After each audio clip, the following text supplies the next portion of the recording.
Wow, good morning and welcome to Blackstone, Virginia, where Zen fits. Where Zen fits. The title of this morning's talk, and I'm pumped up and ready to go, is The Vow That Ends All Vows. The Vow That Ends All Vows.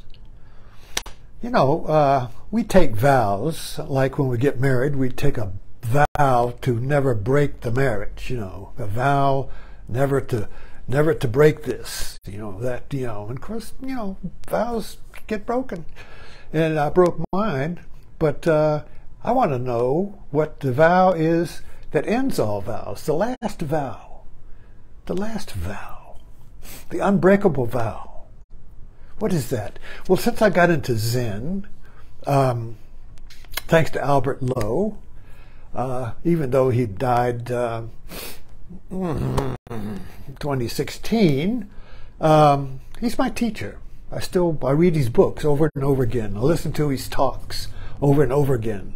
So he's my teacher, even though I never met him. He's dead and all that. Doesn't matter.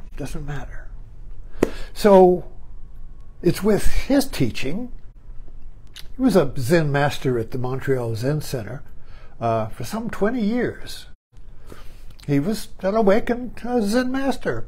He spent 40 years working with Philip Kapleau and Yosatani Roshi and other Zen masters, and he had several authenticated awakenings and was given a commission to teach. That's about it. But anyway, so I discovered the vow of the Bodhisattva. Now, the vow of the Bodhisattva vows, I've never been to a Zen center or a Zen temple, but I have been through the teachings of Albert Lowe, because he gives his teishos, his talks, and over 1,000 of them. They're online, Montreal Zen Center. But his teishos were talks given at sesshin. Now, sesshin is a 7-day boot camp. And by listening to his talks, I've kind of felt like I'm there, I listen to him at night, and I'm in that sesshin, and I'm sitting there, and he's giving me hell. He was known as a very strict teacher. Very, didn't pussyfoot around, didn't make you feel good. And that's, Zen masters, these Chinese Zen masters were like that. They'd slap the shit out of you. So this monk goes to speak to Rinzai. He finally gets an audience with Rinzai, this famous Zen master. And Rinzai hauls off and slaps him. And he said, what the hell? I didn't even speak yet. I didn't even get my question out. And he said, why wait?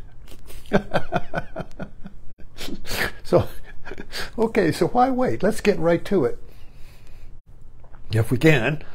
So anyway, the Bodhisattva vows are chanted in Zen centers and monasteries, and the Bodhisattva.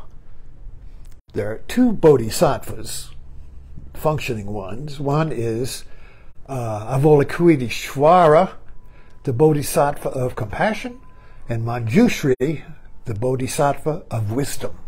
So you got these two wings, wisdom, compassion. And to fly, you need both wings. If you don't have both wings, you just have one wing, you fly in a circle. So I spent most of my life flying in a circle because I didn't have both wings going at once. Compassion and wisdom. Now these are incompatible wings, because compassion is dying into the situation and giving yourself to the situation or the other person. You're not like, oh, how can I help you? That's not compassion. The compassion is being the other person, being the situation. And the compassion tells you what to do in the situation that relieves the suffering of the situation. So in our culture, the only time you really award compassion is when soldiers get the Medal of Honor. Or the first responder gets some medal of honor for action beyond logic, action that is beyond self, the ego, self-sacrificing action, sacrificing action.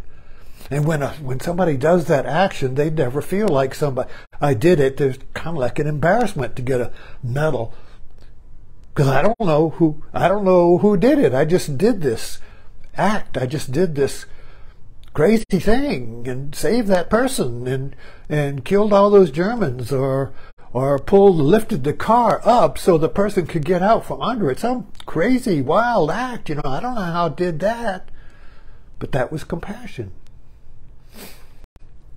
Now, wisdom, on the other hand, is wanting to understand or know. So there's a knowing there, and compassion is an action. So you got knowing and compassion.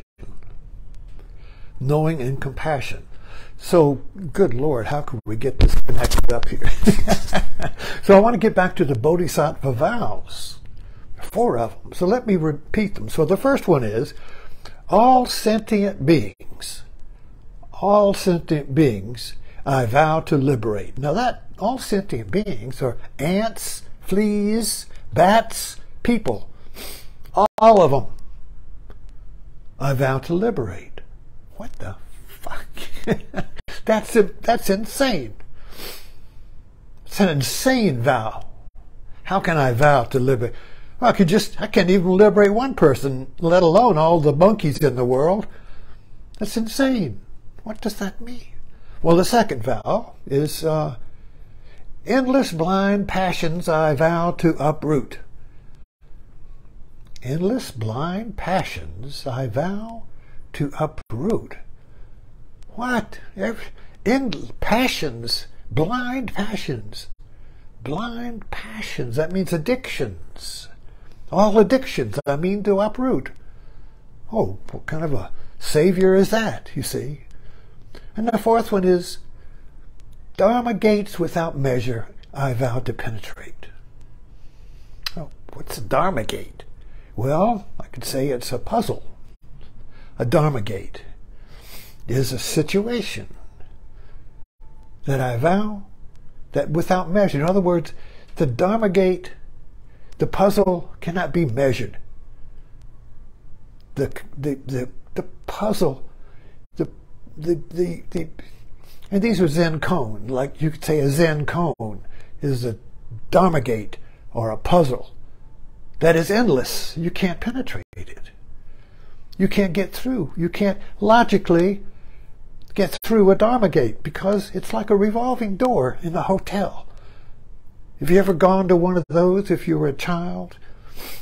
And you go around and you come back out where you started. Well, where, So you go in and you come out where you started. The cartoons are made of this, and movies, silent movies. People get stuck in a garden, in a revolving door. They go through and they think they're in, wait a minute, I'm back where I started. So life is like that. You may go through this path, you may be following these tracks, you may be doing this pattern, and you think you're going to get out, and you're back where you started. You're back where you started. What? And I thought I was getting to the promised land, and I'm back where I started. That's a Dharma gate. You're back where you started. And they're endless. Every situation, every little argument in the kitchen with the wife, everything is a Dharma gate. And these are endless, but you vow to penetrate them. And the fourth vow is the great way of the Buddha I vow to attain. The great way of the Buddha I vow to attain. What is that? So these are impossible vows. I vow to liberate all sentient beings. I vow to uproot all blind passions. I vow to penetrate the Dharma gates. I vow to attain the great way of the Buddha. What? What? You can't do it. It's not logical. It's impossible. And yet the monks, the Zen, chanted.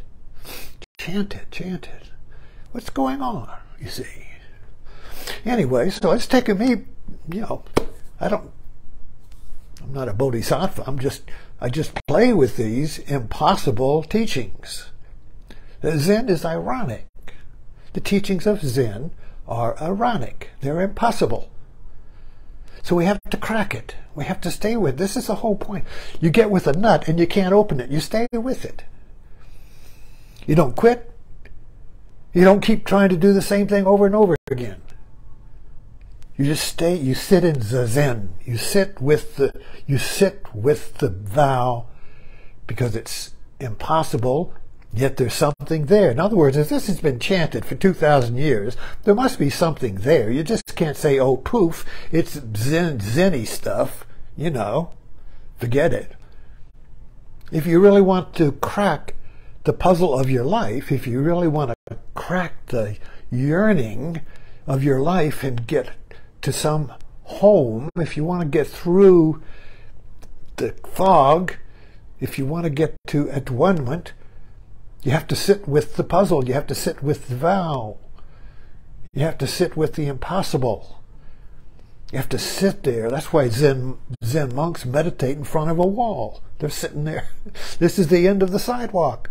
This is the end of the road. This is the end of logic. This is the end of everything that's possible. Yet I sit here. And yet I sit, you see. So you sit with the impossible vow. So let's get into it a little bit. What is the impossible vow? Is not a vow in the same way we think of a vow. We think of a vow as I'm going to do something. I vow to do something. But no, the Bodhisattva vow is a vow to be something. A vow to be. So how can you have a vow to be? Well, it's impossible. Can you vow to be in the room you're in? Can you vow to be listening to me? That's absurd. You are listening to me. Can you vow to be in your living room, bedroom, or wherever you are? No, you're already there.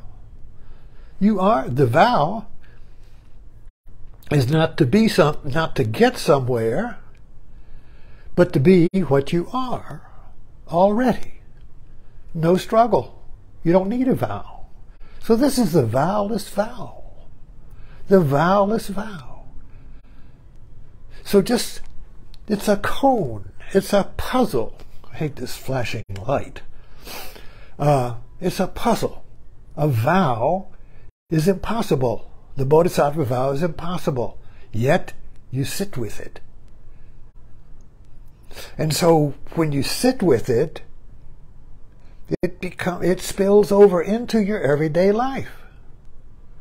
So the vow spills over into your everyday life. Zen master said, what is the way? Said the monk. And Jashu said, everyday mind is the way.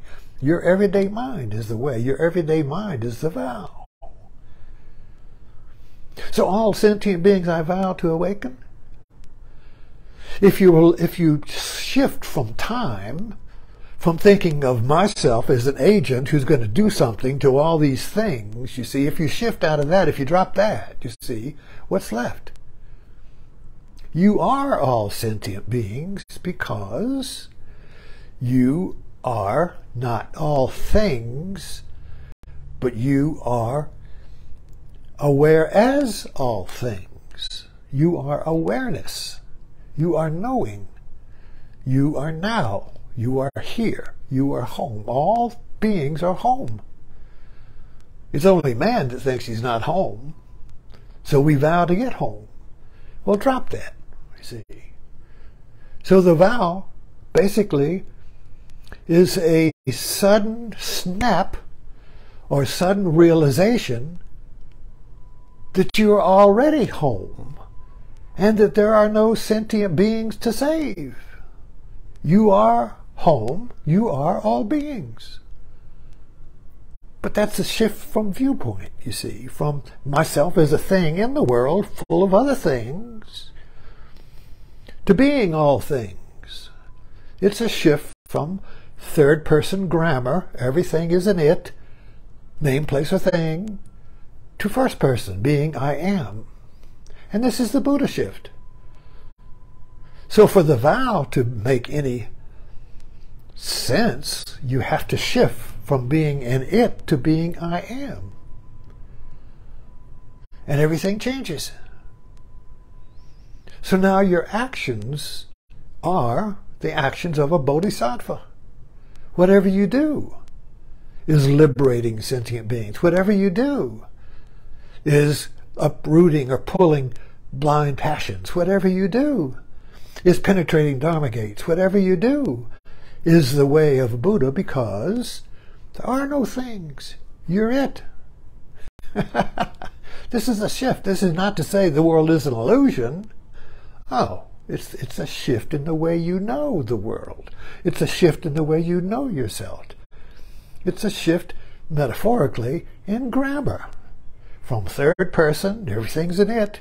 Like an avatar, the sky people, they're all its. A shift to the Nava in the Pandora, where I see you. I see you as me. I see you as I am. Not you are it. I see you as me. That's the Bodhisattva. Thanks for dropping in.